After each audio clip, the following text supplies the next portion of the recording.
And recovery efforts on the Potomac River here tonight. As that happens, investigators now try to piece together what caused this. How did it happen? The National Transportation Safety Board leading that investigation. Today, an internal preliminary FAA report that staffing at Reagan National Control Tower was not normal for the time of day and volume of traffic when that collision happened.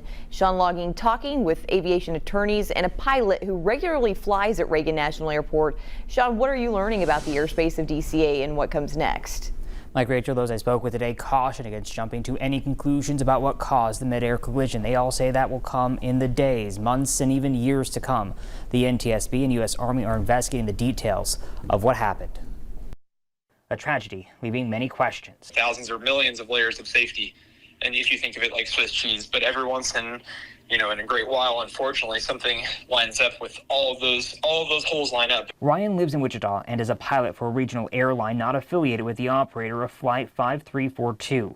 He regularly flies in and out of Reagan National Airport, where Flight 5342 was making its final approach, and describes the airspace as very congested, with planes and helicopters constantly moving through. There is nothing inherently unsafe about the airport, I would say. However, there is just obviously always going to be some level of risk with this much traffic. Ryan says air traffic control audio indicated there was a conflict alert, and the helicopter responded to air traffic control that it saw the plane. Was the helicopter pilot looking at the correct traffic out his window there? And again, it's a difficult spot to be in because this CRJ would very likely be unable to see this helicopter from their angle. They, on final approach, the CRJ has a relatively high pitch. Confusion at night when pilots say they see something, and it's usually prompted by just the fact that you've got this sea of lights out there. Mike Slack is an aviation attorney and pilot who has flown into Reagan National. He says part of the investigation is could the pilots hear each other, as military and civilian aircraft often operate on different frequencies. And as a pilot, I can tell you that I've had many experiences over the years where I did not hear a response